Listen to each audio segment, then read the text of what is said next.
윤석열을 며칠 전, 엊그저께, 어제까지만 해도 체포해서 빨리 구속시켜라라고 했는데 구속시켜도 문제가 있는 것 같아요. 그래서 방법은 두 가지밖에 안 남은 것 같아요. 퇴진시키거나 탄핵하거나. 맞죠? 그래서 구호 저도 한번 샤우팅하고 시작하겠습니다.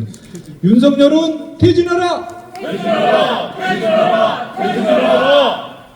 내란 공범정당 국민의힘은 탄핵에 동참하라! 동참하라! 동참하라! 동참하라!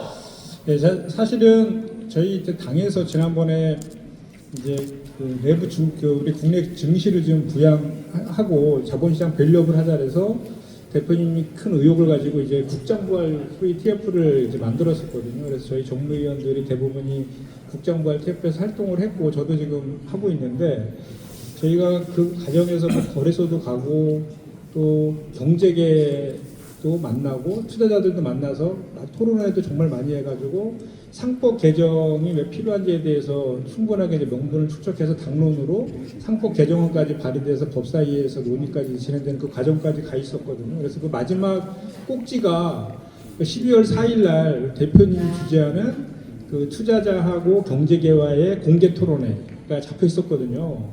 그래서 그게 저는 사실 노무현 전 대통령 때 검사와의 대화 그게 사실 연상될 정도로 되게 저희는 그거를 기화로 해가지고 우리 정말 새로운 분기점 맞겠다 딱 했는데 그 전날 이 윤석열 기자가 비상계엄 이원적인 비상계엄을 선포하는 바람에 취소돼 버렸습니다. 그게 그래서 너무도 좀 안타깝고 그 지금 우리나라가 그 증시가 이제 그 저평가되는 이유가 한 네 가지 정도를 뽑는데 사실은 저희 나라가 시가총액으로만 보면 세계 13위 정도 되거든요. 그 주식시장이 상당히 큰 규모고 경제도 세계 10대의 강국임에도 불구하고 이 주가는 상당히 저평가가 되어 있습니다. 기업들의 가치에 비해서. 그래서 코리아 디스카운트라는 얘기가 있는데 그 가장 큰 이제 이유가 몇 가지가 있는데 기업들이 지금 경영을 투명하게 하지 않는다든지 또는 그 정부나 기업의 정책들이 일관성이 없고 자꾸 바뀌는 그런 이유도 있고 또 그다음에 이제 그 기업들의 그러니까 편법적 그 지배구조 개편이라 그러죠. 그 오너 일가들이나 지배주주만의 이해하는 그 편법적 지배구조 개편이라든지 또는 개인 투자자들에 대한 보호제도가 미흡하다. 이런 게 있고 또 마지막으로 이제 우리 한반도의 지정학적 리스크 때문에 외국인들이 한반도는 좀 지정학적으로 좀 리스크가 있다라고 해서 투자를 좀 꺼리는 그런 경향들이 바닥에 좀 깔려 있었던 게 종합적으로 해서 우리 한국 증시가 대단히 저평가되어 있다라고 이제 저희가 평가하고 있거든요. 실제로 우리나라 같은 경우에는 그 99년도에 그 주식 투자자들이 600만에서 4년 사이에 1,400만 이상으로 800만 명이 폭증을 했습니다. 한 4, 5년 만에. 그리고 그 가장 많이 늘어난 그 세대들이 2030 청년 세대들이었거든요. 그래서 우리 청년 세대들은 이 주가를 이제는 증산층을 위한 계층 이동 사다리의 기회의 희망의 땅으로 그 장으로 좀 여기고 있는 그런 측면이 있는데 실제로 주식을 투자하면 오히려 막 계속해서 손실만 보고 이렇게 막 개인 투자자들의 서름이나 뭐 한 같은 게 맺히는 이런 장으로 지금 인식되는 그런 상황인 거죠. 그리고 실제로 주가 같은 경우에도 저희 나라가 증시가 가장 고점에 있다가 21년 6월 달이었습니다. 그때 3,300포인트가 찍었을 때 가장 고점이었고 전 세계적인 증시의 최고점도 그 시점이었거든요. 그런데 그 이후에 이제 여러 가지 경제 상황들이 악화되면서 증시가 많이 떨어졌거든요. 그런데도 불구하고 미국부터 유럽이나 일본 등의 증시들은 그때 21년 고점 당시에 그 주가를 다 회복하고 무상향 지금 하고 있거든요. 근데 우리나라 증시만 지금 오히려 오히려 2,500포인트 세에서 3,300포인트도 회복하지 못하고 그 지독한 박스권에 갇혀서 있었는데 그리고 올해 같은 경우에도 미국 같은 경우에는 거의 9월 기준으로 해서 한 16% 정도 상승했는데 우리나라 코스닥 같은 경우는 15.6%인가가 하락했습니다. 그러니까 이 정도로 우리나라의 증시가 정말 대단히 안 좋은데 그래서 이런 증시 상황을 좀 업시키기 위해서 저희가 이제 자본시장 밸류업이 필요하다라고 해서 이제 상법 개정안을 내고 이런 상황이었는데 이 윤석열이라는 자가 갑자기 비상계엄을 터뜨리는 바람에 지금 우리가 오히려 이 자본시장 밸류업을 얘기하는 게 사치스러울 정도로 윤석열이가 우리 코리아 디스카운트의 아주 핵심, 아주 주범이 되어버린 이런 그 상황입니다. 그래서 지금 뭐 아까 우리 이강을 의원께서 말씀하셨지만 지금 지난 7일 날 그 탄핵 소추안 구별로 인해 가지고 그 시장의 불확실성이 증폭되면서 그 주식이나 채권, 외환시장 모두 지금 불확실성에 대한 우려가 더욱 이제 커지고 있는 그런 상황이라서 지금 빨리 퇴진시키거나 탄핵시키지 않으면 정말로 위험한 그런 상황이다. 그 지표들도 그렇게 나와 있고, 그리고 지금 F4랄에서 뭐 기재부 장관하고 우리 금융위원장, 금감원장, 뭐 한국은행 회장 이렇게 등이 F4랄에서 이제 우리 경제에 대한 비상 회의를 매일 하고 있는데 뾰족한 지금 대안이 없다라고 합니다. 그래서 기껏 지금 얘기 나오는 것들이 그 민간 금융기관 그 손목 비틀어 가지고 뭐 증시 안정기금 10조 만든다, 채권 안정기금 3조 만든다 이 정도인데 그 돈조차도 지금 거치지도 않고 있다라고 그런 얘기입니다. 그래서 정말로 지금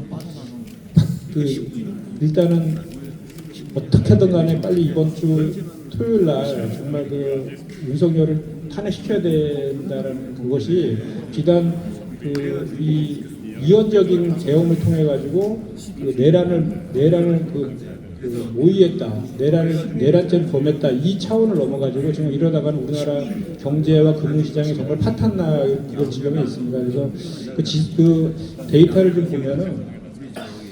우리 지난번에 그 채권 같은 경우에도 우리가 레고랜드 사태 있었던 22년 환율 같은 경우에도 레고랜드 사태 있었던 22년 10월달이 지금 장중 고가가 1,444원이었는데 오늘 보니까 1,437원에 상승해서 마감했거든요. 거의 그 시점으로 지금 치닫고 있는 그런 상황이고, 더군다나 환율 같은 경우 내년에 이제 그 자국 보호주의를 추구하고 있는 트럼프가 취임하게 되면 이런 그 원화의 절하폭이 다른 나라보다 더 커질 수 있다라는 그런 위기감이 있는 데다가 지금 상황도 이런 것까지 덧붙여져 가지고 지금 대단히 지금 1,300원 이상의 고환율이 지속될 가능성이 되게 높다 이렇게 다들 전망하고 있고 1,500원대까지 치솟을 것이다라는 그런 얘기들까지 나오고 있는 상황입니다. 그래서 또 마찬가지로 주가도 아까도 말씀하신 것처럼 그 탄핵이 표결이 무산된 이후에 월요일에 증시가 지금 오늘 급락이 됐습니다. 정말. 그래서 장중에 2,400선도 지금 붕괴된 그런 내용들이어가지고,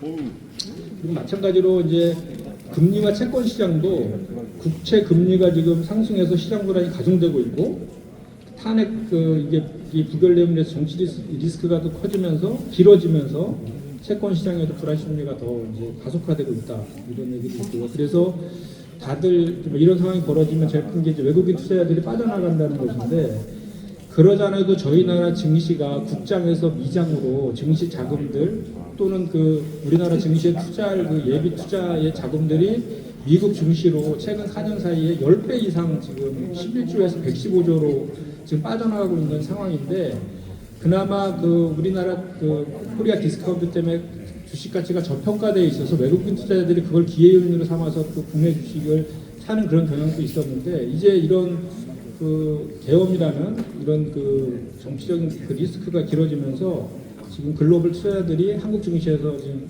이탈이 대단히 가속화되고 있다라는 것이 더 큰 지금 문제입니다.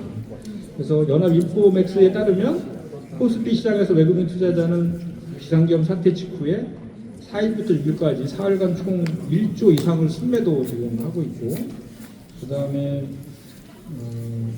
그렇습니다. 그리고 특히 이제 우리 정무위에 소관으로 있는 금융위에 관련된 금융업종에 대한 지금 매도세가 집중되어 있어가지고 금융업종의 지수들이 더 많은 폭으로 지금 빠지고 있습니다. 그래서 결국은 비상계엄 사태에 이은 탄핵안 부결로 인해서 정세적 불확실성이 이번 주를 넘어 더 오래 지속되면 2023년 경제 성장률은 마이너스를 기록할 것이다 라는 비판적인 전망까지 지금 나오고 있고요. 그래서 이번 주 내내 빠르게 윤석열에 대한 탄핵을 이번에 저희가 반드시 시켜야 된다라는 절박함이 좀 있습니다. 그래서 윤석열을 탄핵하는 가장 큰 이유가 그가 계엄을 발동했고 또 국민들과 국회에 촉구를 거눴기 때문이기도 하지만, 지금 좀 전에 우리가 쭉 계속해서 얘기하고 있는 이런 경제나 금융 시장에 대한 그런 위기 리스크를 위해서라도 반드시 척결시켜야 되는 대상인 건 분명한 사실인 것 같습니다. 이 정무위와 관련된 이런 얘기 정도 하면 되는 거죠? 일반적인 얘기들은 뒤에 아주 지금 많은 분들이 나와서 저는 이 정도로 하고 우리 또 김남근 의원님께서 한번 잡으시면 한 2시간 정도 하실 거기 때문에 저기 유료 강의. 또 아까 말한 것처럼 윤석열은 퇴진시키거나 탄핵하거나 두 가지 중에 하나라서 다시 한번 이제 뭐 외치면 저는 마치도록 하겠습니다. 네. 윤석열은 퇴진하라! 퇴진하라! 퇴진하라! 퇴진하라! 국민의힘은 탄핵 포결에 동참하라! 동참하라! 동참하라! 동참하라! 여기 집으면 집어쳐라. 뭐라고요? 아니야. 국민의힘. 집어쳐라.